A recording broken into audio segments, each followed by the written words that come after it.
Welcome to Therapists Uncensored, a podcast where therapists freely speak their minds about real-life matters.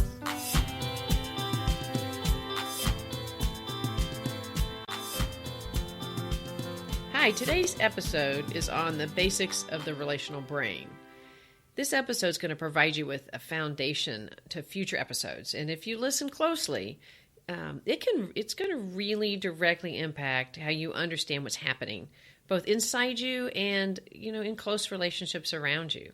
So Sue Marriott's going to start off with an introduction, and then we'll move into a three-way discussion with myself, Ann Kelly, and our other co-host, Patty Alwell. Hey there. We are so happy that you have found Therapists Uncensored Podcasts and that you're giving us a listen. So welcome aboard. Today's episode, I'm going to be speaking with my co-hosts, Patty and Ann, about the idea of building security in ourselves and building secure relationships. The fact is, not everyone has been fortunate enough to start off with a general, basic, organized level of security. And some of us have gotten the short end of the stick, actually, a little bit, and come preloaded with not as much security as other people. So the good news is, no matter where you start, everybody has security within them and the capacity for it.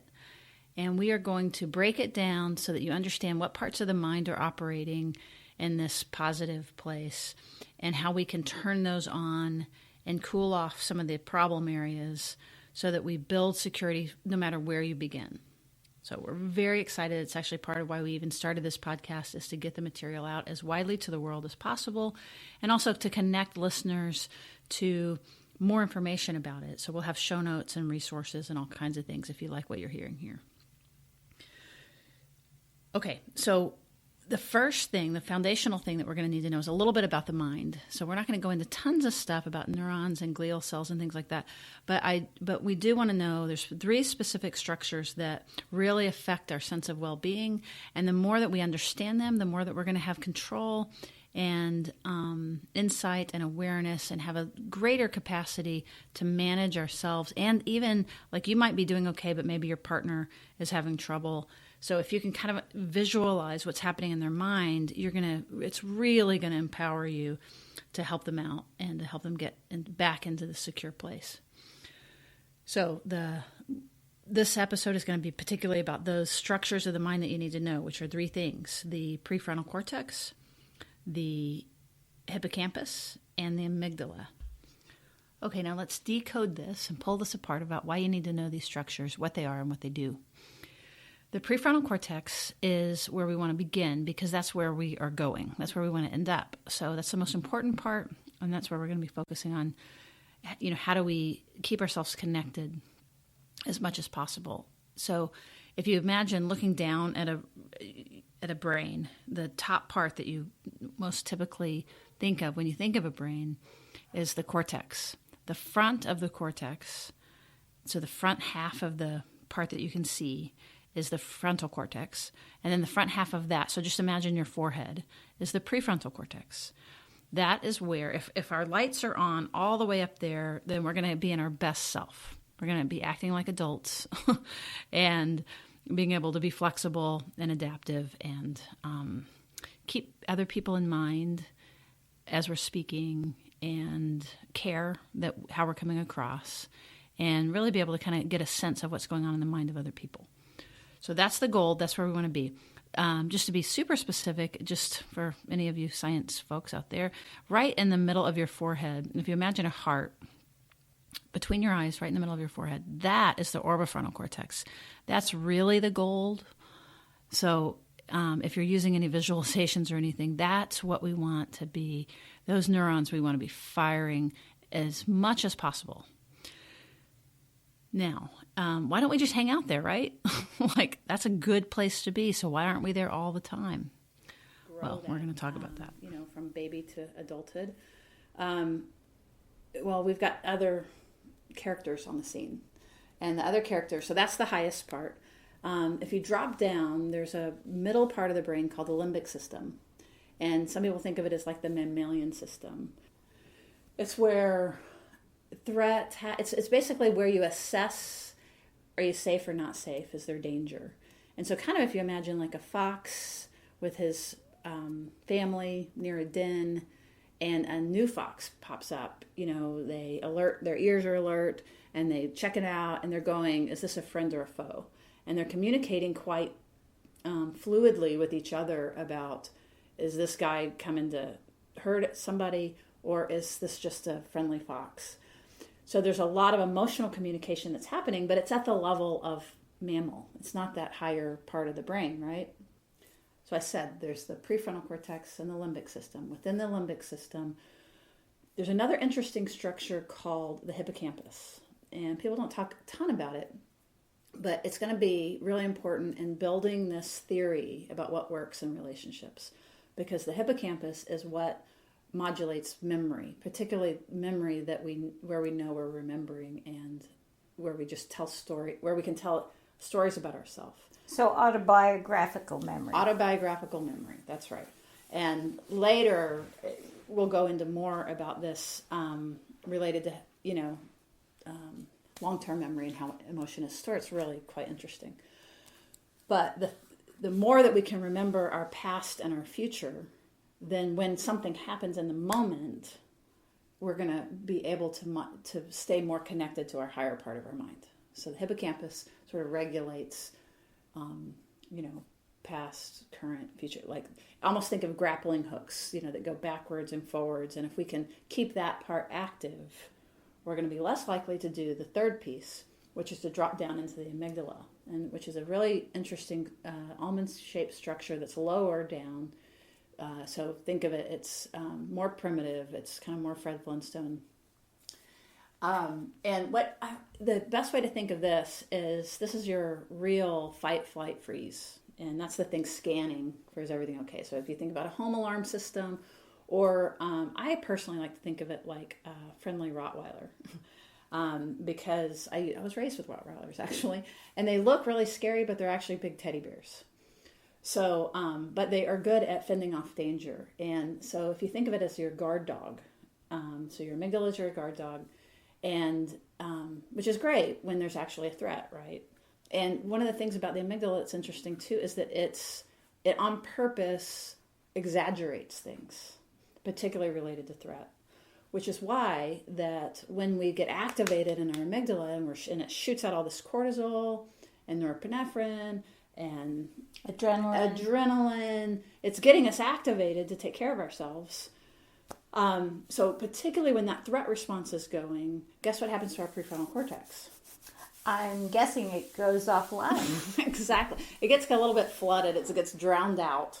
It's not as important, according to our biology, as this threat system, because it's got to handle the saber-toothed tiger first before we can think about freedom and morality, right? Actually, what you're saying, I agree.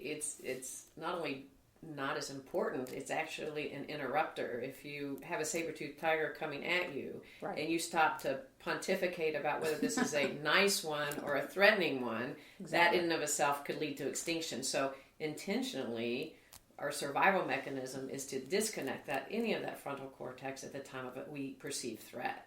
Yeah, I like to think of it as speed. So we have a very sophisticated prefrontal cortex that is very good at rational thought, but it's a slow system. Yep. When you drop down to the limbic system, this is fast. This is how you get out of the way when a car's coming at you. It's how you run from the saber-toothed tiger.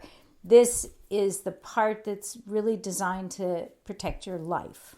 And that's then exactly the amygdala is the hyperspeed, hyperdrive. That's right. And when that's going, it affects our perception. So if we are feeling some level of threat, if the guard dog is then any little thing, it's not good at discerning what's actually threat or how threatening it is. It's, again, the Fred Flintstone. It's very primitive. So that's summarizes, let's go over it again. Prefrontal cortex, the hippocampus, which does what? Long-term autobiographical memory. Very good. And short-term autobiographical. And then the last one is the amygdala, which is what? That's the get Rottweiler. the hell out of here response. or I'm going to get in your face response. Get in your face or run into the bed. It's response. Anxiety. Really, the summary is it's anxiety or anger. Okay, now that we've covered the specific relational brain structures, we're going to move on to how this affects us in our everyday lives. In this half of the episode, we're going to discuss how the deepening of our understanding of our relational brain can actually change the way that we engage both with ourselves, our relationships, and deepen our understanding and compassion and intimacy. So the problem with that, and this all goes back to so what about the brain, but it's how it affects relationships. If I'm in a low grade threat response, I think of it almost like riding on the accelerator just a little bit, where I'm a little revved up, then Jaws music is playing in my mind. And so my perception of what's happening, let's say the door slams, I'm going to think, what the heck? Like, why'd you slam it? I'm going to be more activated versus if the activation is low and I'm in my prefrontal mind and my lights are all the way up to the top of my mind and the same door blows shut. Partner comes in, door blows shut. I just said it. Like, the door slams, well, my perception is going to be, oh, the wind must have caught it. Or, oh my gosh, what's wrong? You must have had it really, my interpretation of events is affected. And your ability to stay connected to your partner totally is there when you're up in the higher part of your brain as opposed to when you're down in your limbic system. That's exactly right. When we're up high, we can say, it may have been this, it may have been that. She's not texting me back. It could be this, it could be that. I'm able to get in the other person's shoes and have lots of possibilities. Maybe this, maybe that. Once I'm activated and the limbic system is online, sort of the Rottweilers, then I just know that like whatever is already in there is what I'm going to be thinking. It's kind of like my ghosts come out. So abandonment, my interpretation will be really different. Right, and historically, if you've grown up in a very volatile family and somebody slams the door today, right, you're right back in your family of origin. That's right. But what's really interesting about that is you don't know it. Because right. You're not remembering your family of origin. You're attributing your threat response to the person in front of you, which gets that's not a great thing to do. I found out. How'd you find that out, Sue? Oh, many, many examples. But, and then related to relationships, we're wanting to grow security so that I stay in my prefrontal cortex as much as possible, and I help my partner stay in her prefrontal cortex as much as possible, sort of drawing out the best of us. So next time your partner's really upset with you, just think, it's not me, it's her amygdala. Or it's his amygdala. It's his Rottweilers going a crazy. A really great idea is to tell them that at the moment. Okay, I'm getting on that. Don't take that advice. That hasn't gone so well for you? It reminds me that this likens back to a previous podcast that we discussed, that knowing the part about knowing your partner's language of love is very, very important, and we often talk about that and what makes someone feel loved. But as I mentioned in a previous podcast, knowing your partner's language of security, this is exactly what we're talking about. The more you can know their language of their history and what actually feels like an alarm bell to them. But what often happens is because their alarm bell is so different than ours, that we actually get angry with them or frustrated and keep telling them, don't have that as an alarm bell. But that doesn't work, because what y'all are bringing up is such an important point. All of our amygdalas are shaped way before the relationship. Right. And developed in what is an alarm for us. We just can't tell ourselves. Getting back to our original point, there's the hijacking. We can't just tell ourselves, oh, that's not a threat. Right. Because our bodies responded so quickly and without our frontal cortex. And it is a threat no matter how much our brain tells us it's not, or how much we try to tell ourselves. Yeah, and one important thing I think we need to keep in mind as we talk about the brain is that history isn't destiny. A lot of the new research is about brain plasticity. Well, that's what's so exciting about this, why I want to get it out to the public. Go and ahead. What brain plasticity means is that if we practice new behaviors, we can actually change the structure of our brain. So yes, how we were formed in our families and we carry those patterns, but playing with new patterns actually changes our brain. And I think that's the most hopeful part about all this really exciting work that people are doing in neurobiology and relational science.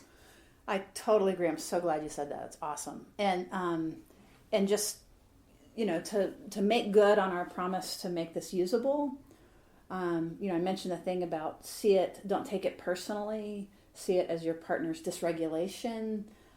Because one of the things that happens is, like, if I get approached harshly, then guess what my Rottweiler's going to do, right? It's going to want to defend me. So once that happens, my perception begins to narrow, and I begin to think of black, white. The other thing it does in that system is we get into this morality and ethics. So it's like innocent and guilty, and black and white. I'm feeling this, so it must be true. Like, remember, I've lost contact with the top of my brain, so I can't go, well, it could be that or it could be that. That's not where I am. I'm, my feelings are hurt, so therefore you must have meant to hurt my feelings. I am not a part of that. I'm innocent and you're guilty. So that's part of what the limbic system activation does. So if we can know, I can't, when I'm activated, there's no chance, because I've lost my prefrontal cortex, I'm really going to believe those things. So that, even just talking about it and knowing it doesn't necessarily immediately help. But here's the thing. If I can know some of my cues that I'm in my limbic reaction, that my Rottweiler's going, at least then, notice that if, I'm cueing to, I'm not feeling any vulnerability. I feel totally justified. I feel righteous. If I can begin to have almost like when you're skiing, there's warning flags. Right. If I can have a few warning flags of what my personal limbic reactions particularly look like, or what my automatic thoughts are when I'm activated, it won't stop those thoughts, but it's beginning to paddle towards the top of the mind, because that's an observing part. So we're in better shape to know, I'm not sure that I'm assessing this correctly, than just, but still feeling really mad, but okay, I think this is an overreaction. I'm still going to be overreacting, but it's, again, you can feel like me even having the awareness that it is an overreaction is already turning those lights on where we want to go. And with space and by pausing and by going slower, we'll be able to, because you talked about time, because the limbic is so fast, it needs time. So that's a good time to take a walk, to get outside, to slow down your breathing. We want the alpha wave, we want the slow wave to be happening.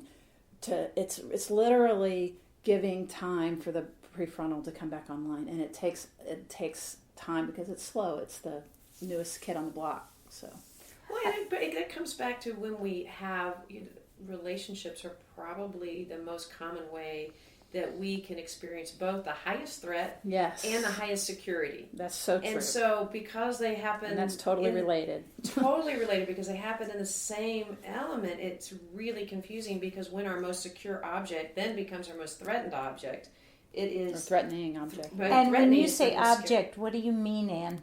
When the person in our life that we count on the most to be the most secure, loving person, our partner or our object, becomes then the most threatening one, because if the person that's the most secure now doesn't understand me and is coming at me and feels very threatening, it's very common for us to get completely dysregulated and upset. That's why we save our worst selves sometimes for our partners, because they are the ones that can scare us and threaten us the most, and how difficult that is. And so one of the things you just said, get it practical, I love suggesting to somebody, I need to do that when I'm in conflict. The walk is an amazing thing, and I love to suggest what I call a two-sided walk. If you were really dysregulated, upset at your partner, high threat, and you, like Sue, you mentioned, could see all your own signs of it, the first sign you're in threat is self-righteousness. Mm-hmm. Because the reason we get angry, number one, we'll talk later, is because it feels good. It's releasing all sorts of chemicals in our brain that makes us feel safer, safer and powerful when we're in threat, more and control.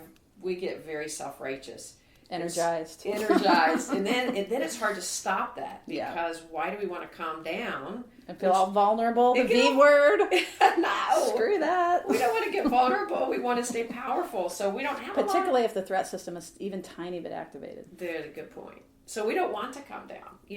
Are you saying it's fun to be the Rottweiler? I think sometimes when you're barking To let the Rottweiler go. Yes. But this also explains why that after a fight, if your partner comes back to you in the kind, soft way, that you still might have your arms crossed and be like, whatever. Right. And be not, even though we do want security, if we still have low grade activation, we're not very good at being soothed. We think, oh, well, yeah, you're feeling guilty. That's why you're doing that. Well, and truthfully, on an unconscious level, we don't want to be soothed. So that's why you can when our threat is activated. When our threat is activated and our partner comes back, which is an important thing to do. Yes. But when you're coming back to try to soothe and your partner doesn't immediately receive it, instead stays angry, it's an easy part to then get angry again yourself. Mm-hmm. But to understand, once we're really activated and angry, there's a certain part of us that doesn't want to come down, mm-hmm. and we need a little time. And right. to finish my point about the self-righteous walk. Oh, yeah. Oh, that's right, the two-sided walk. The two-sided walk. What I suggest, if you're really, really, take that walk and you walk as far as you need in your neighborhood, and the first half of it, you get to be self-righteous, you get to be right, you get to be a victim, you get to be all of those things that make you powerful and angry. And you can walk until you are tired of walking and tired and ready to turn back. But once you turn back, you have to let go of the self-righteous and go, okay, I'm going to turn back, and I'm going to, at least on the way back, think about what my partner's threatened about. What is my partner? What is their language of security? What is their language of security? And if I can't get there, then keep walking. And at some point, we're going to want to turn around. Mm-hmm. That's lovely. That's a sweet. Yeah, and I think it gets back to the brain plasticity. And what I mean by that is having a different experience. Yeah. Our brains were formed by a set of experiences. And if we keep repeating the same patterns, we're going to keep having the same experience. And if that's a negative experience, we're going to keep having that negative experience in our relationships. But when we start to have new experiences, they feel better. But two, they're actually changing our brain. That's right. And so, when you start, you may actually have a new experience once and then you fall back to the old. But, you keep practicing. And it's not an all or nothing thing. It's a slow process of having a new experience.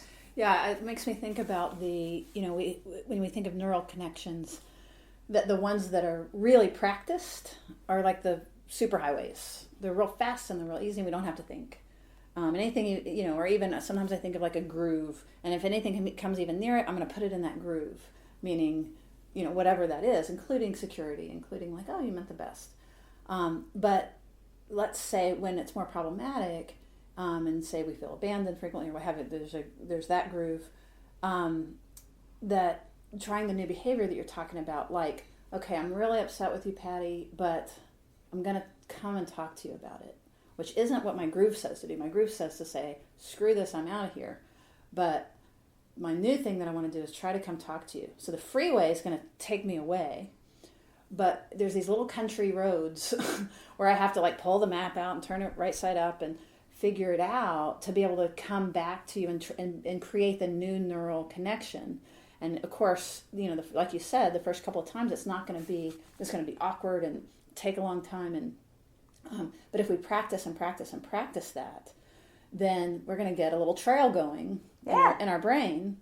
And it's going to be much easier. And then we're also practicing knowing what the bad groove is that we don't want to do. And so as we sort of map it a little better, notice even the mapping is from our top of our brain. So that means we're more up there. Right. But I really like what you're saying about the plasticity and the hope, because this is a very, very hopeful message around the more that you can understand about what's going on biologically in yourself and in people close to you. We've talked a lot about partners, but this applies to children, any close relationships, coworkers, children, parents, therapists, and So we'll be talking more particularly about attachment and our family histories and how that affects relationships in future podcasts. Go ahead, Patty. You start to say the more you practice this, and I think the end of the sentence is the more choices you have. That's right. You don't have to always go back to your pattern. You can That's create right. new, more positive patterns. That's exactly right. You can, and actually one of the things that we've talked about that's also important to take from this is the step is understanding first. Yep. Because if we don't have awareness of our own threats or our partners or our children's, if we don't have some level of awareness, we stay in a reactive mode. That's right. Which gets back to the point of the whole conversation today, and that is why we want to understand the brain and understand these connections, because that insight can really, really help us navigate different patterns and not be just a reactor. That's right. We want awareness. That's exactly right.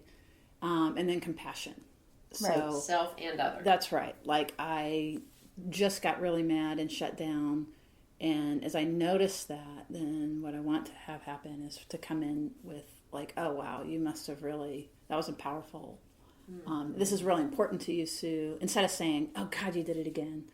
It's, the more that we can be aware and then care about what's happening. Because remember, what activates the Rottweiler is threat. So what calms the Rottweiler down is signs of safety. So like you said earlier, it's not verbal. It's a soft face. It's like I'm touching my hand to my chest right now. It's physical. And so if we can begin to do that for ourselves first, that's going to cool it off. And then it'll be much easier to access that towards other people. Right. To stop the hijacking that we started Stop the hijacking. this. Mm-hmm. So to stop the hijacking, we've got to first be aware of it and understand it, and then care, activate our care network and nurturing to kind of grow ourselves back up. Right. And then to have the option of making new choices. That's right. Because basically, it is when you're not being hijacked, you have choices. That's right. It's all about choices. Choices are good. I don't have to come to you and talk to you if I don't want to. But I can. I have a choice. I have a choice. I have a choice to stay angry. That is not Fred Flintstone anymore. That's like higher order, Exactly. Simpsons or whatever.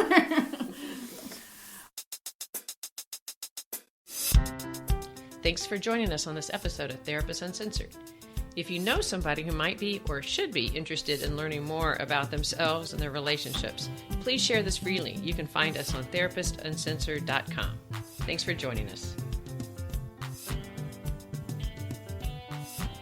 Therapist Uncensored is Ann Kelly, Patty Alwell, and Sue Marriott. Cameron Lindsay edits the show.